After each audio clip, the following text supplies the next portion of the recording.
Hi ಸ್ನೇಹಿತರೆ, ಎಲ್ಲರಿಗೂ ನಮಸ್ಕಾರ.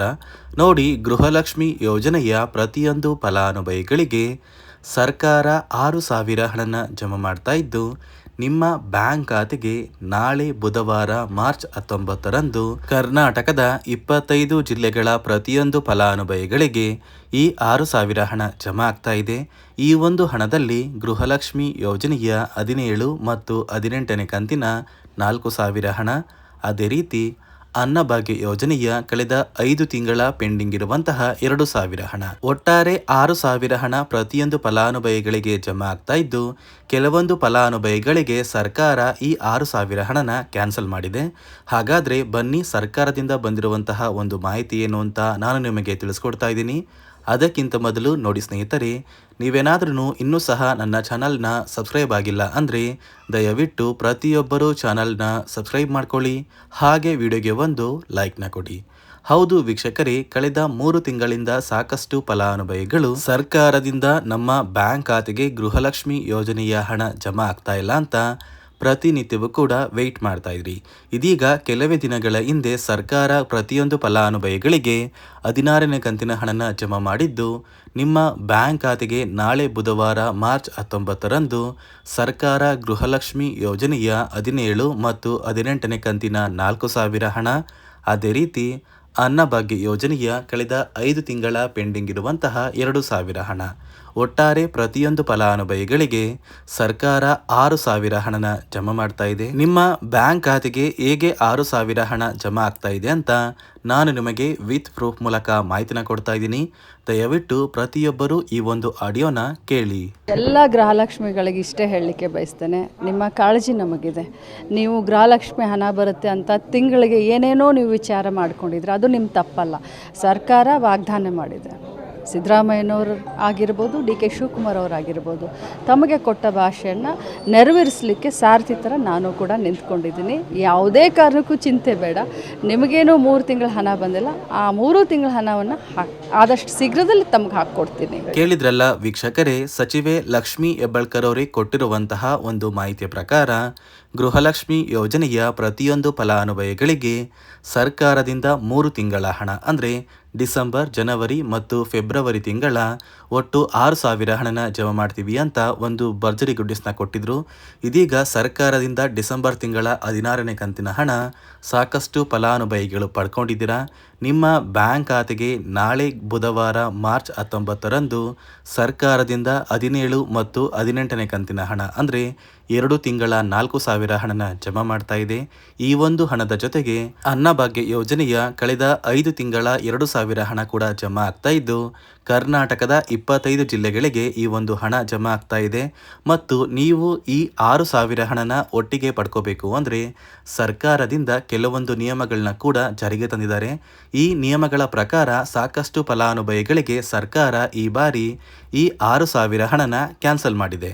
ಹಾಗಾದರೆ ಬನ್ನಿ ಸ್ನೇಹಿತರೆ, ಸರ್ಕಾರದಿಂದ ಜಾರಿಗೆ ತಂದಿರುವ ಆ ನಿಯಮಗಳು ಏನು ಅಂತ ಕೂಡ ತಿಳಿಸ್ಕೊಡ್ತೀನಿ. ಅದಕ್ಕಿಂತ ಮೊದಲು ನಾಳೆ ಬುಧವಾರ ಮಾರ್ಚ್ 19ರಂದು ಕರ್ನಾಟಕದ ಯಾವ 25 ಜಿಲ್ಲೆಗಳಿಗೆ ಸರ್ಕಾರ 6,000 ಹಣನ ಜಮಾ ಮಾಡ್ತಾ ಇದೆ ಅಂದರೆ, ಮೊದಲಿಗೆ ಬೆಂಗಳೂರು ನಗರ, ಬೆಂಗಳೂರು ಗ್ರಾಮಾಂತರ, ರಾಮನಗರ, ಚಿಕ್ಕಬಳ್ಳಾಪುರ, ಚಿತ್ರದುರ್ಗ, ದಾವಣಗೆರೆ, ಕೋಲಾರ, ಶಿವಮೊಗ್ಗ, ತುಮಕೂರು, ಬಾಗಲಕೋಟೆ, ಬೆಳಗಾವಿ, ವಿಜಯಪುರ, ಧಾರವಾಡ, ಗದಗ, ಹಾವೇರಿ, ಉತ್ತರ ಕನ್ನಡ, ಬಳ್ಳಾರಿ, ಬೀದರ್, ಕಲಬುರಗಿ, ಕೊಪ್ಪಳ, ರಾಯಚೂರು, ಯಾದಗಿರಿ, ವಿಜಯನಗರ, ಚಾಮರಾಜನಗರ, ಚಿಕ್ಕಮಗಳೂರು, ದಕ್ಷಿಣ ಕನ್ನಡ, ಹಾಸನ, ಕೊಡಗು, ಮಂಡ್ಯ, ಮೈಸೂರು ಮತ್ತು ಉಡುಪಿ.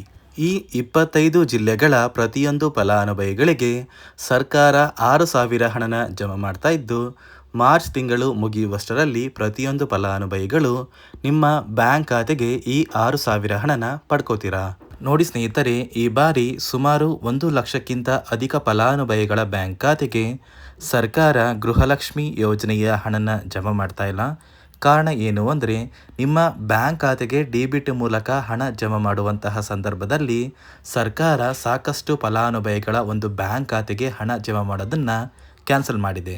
ಯಾಕಂದರೆ ಇತ್ತೀಚೆಗೆ ಹಣಕಾಸು ಇಲಾಖೆ ಜಾರಿಗೆ ತಂದಿರುವ 5 ನಿಯಮಗಳ ಆಧಾರದ ಮೇಲೆ ಪ್ರತಿಯೊಂದು ಫಲಾನುಭವಿಗಳಿಗೆ ಸರ್ಕಾರ ಈ ಒಂದು ಹಣನ ಜಮಾ ಮಾಡ್ತಾ ಇದ್ದು, ಯಾರೆಲ್ಲ ಫಲಾನುಭವಿಗಳು ಈ ನಿಯಮಗಳನ್ನ ಪಾಲಿಸಿಲ್ಲ ನಿಮ್ಮ ಬ್ಯಾಂಕ್ ಖಾತೆಗೂ ಕೂಡ ಹಣ ಜಮಾ ಆಗೋದಿಲ್ಲ.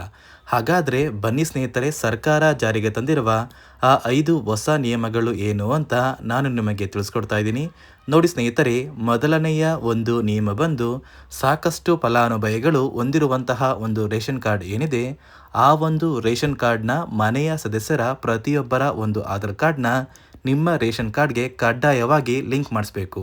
ಅಂದರೆ ಈ ಒಂದು ಲಿಂಕ್ ಮಾಡಿಸುವಂತಹ ಒಂದು ಪ್ರೊಸೀಜರ್ಗೆ ಸರ್ಕಾರ KYC ಅಂತ ಕರೀತಾರೆ. ನಿಮ್ಮ ರೇಷನ್ ಕಾರ್ಡ್ಗೆ ಇನ್ನೂ ಸಹ KYC ಆಗಿಲ್ಲ ಅಂದರೆ ನಿಮ್ಮ ಬ್ಯಾಂಕ್ ಖಾತೆಗೆ ಸರ್ಕಾರ ಮುಂದಿನ ದಿನಗಳಲ್ಲಿ ಗೃಹಲಕ್ಷ್ಮಿ ಯೋಜನೆಯ ಹಣನ ಕ್ಯಾನ್ಸಲ್ ಮಾಡುತ್ತೆ. ಅದೇ ರೀತಿ ಎರಡನೆಯ ಒಂದು ನಿಯಮ ಬಂದು ಸಾಕಷ್ಟು ಫಲಾನುಭವಿಗಳು ಕಳೆದ 3 ತಿಂಗಳಿಂದ ಸರ್ಕಾರದಿಂದ ಬರ್ತಾ ಇರುವಂತಹ ಒಂದು ರೇಷನ್ ಏನಿದೆ, ಅಂದರೆ ಉಚಿತ ಅಕ್ಕಿ ಏನಿದೆ, ಈ ಒಂದು ರೇಷನ್ನ ಪಡ್ಕೋತಾ ಇಲ್ಲ. ಒಂದು ವೇಳೆ ಕಳೆದ 3 ತಿಂಗಳಿಂದ ನೀವು ರೇಷನ್ನ ಪಡ್ಕೊಂಡಿಲ್ಲ ಅಂದರೆ ಸರ್ಕಾರ ನಿಮ್ಮ ಬಳಿ ಇರುವಂತಹ ಒಂದು ರೇಷನ್ ಕಾರ್ಡ್ನ ಕ್ಯಾನ್ಸಲ್ ಮಾಡುತ್ತೆ.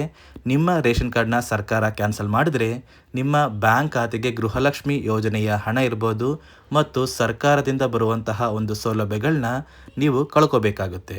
ಅದೇ ರೀತಿ ಮೂರನೆಯ ಒಂದು ನಿಯಮ ಬಂದು ನೋಡಿ ಸ್ನೇಹಿತರೆ, ನಿಮ್ಮ ಬಳಿ ಇರುವಂತಹ ಒಂದು ಆಧಾರ್ ಕಾರ್ಡ್ ಏನಿದೆ, ಆ ಒಂದು ಆಧಾರ್ ಕಾರ್ಡ್ನ ಕಳೆದ 15 ವರ್ಷಗಳಲ್ಲಿ ನೀವು ಯಾವುದೇ ರೀತಿಯ ಒಂದು ತಿದ್ದುಪಡಿನ ಮಾಡಿಸಿಲ್ಲ ಅಂದರೆ ನಿಮ್ಮ ಬ್ಯಾಂಕ್ ಖಾತೆಗೆ ಸರ್ಕಾರ ಗೃಹಲಕ್ಷ್ಮಿ ಯೋಜನೆಯ ಹಣನ ಕ್ಯಾನ್ಸಲ್ ಮಾಡುತ್ತೆ.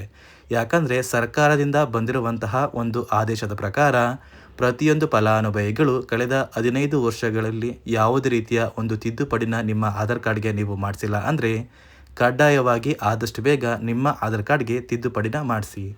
ಅದೇ ರೀತಿ ನಾಲ್ಕನೆಯ ಒಂದು ನಿಯಮ ಬಂದು ನಿಮ್ಮ ಕುಟುಂಬದ ಒಂದು ವಾರ್ಷಿಕ ಆದಾಯ 7 ಲಕ್ಷಕ್ಕಿಂತ ಕಡಿಮೆ ಇರಬೇಕು. ಒಂದು ವೇಳೆ ನಿಮ್ಮ ಕುಟುಂಬದ ವಾರ್ಷಿಕ ಆದಾಯ 7 ಲಕ್ಷಕ್ಕಿಂತ ಜಾಸ್ತಿ ಇದ್ದರೆ ನಿಮ್ಮ ಬ್ಯಾಂಕ್ ಖಾತೆಗೆ ಸರ್ಕಾರ ಗೃಹಲಕ್ಷ್ಮಿ ಯೋಜನೆಯ ಹಣನ ಕ್ಯಾನ್ಸಲ್ ಮಾಡುತ್ತೆ.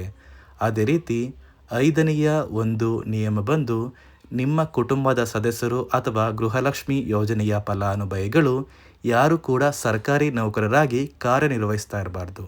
ಒಂದು ವೇಳೆ ನಿಮ್ಮ ಕುಟುಂಬದಲ್ಲಿ ಯಾರೇ ಆಗಿದ್ರೂ ಸರ್ಕಾರಿ ನೌಕರರಾಗಿ ಕಾರ್ಯನಿರ್ವಹಿಸ್ತಾ ಇದ್ದರೆ ನಿಮ್ಮ ಬ್ಯಾಂಕ್ ಖಾತೆಗೆ ಗೃಹಲಕ್ಷ್ಮಿ ಯೋಜನೆಯ ಹಣ ಕ್ಯಾನ್ಸಲ್ ಆಗುತ್ತೆ.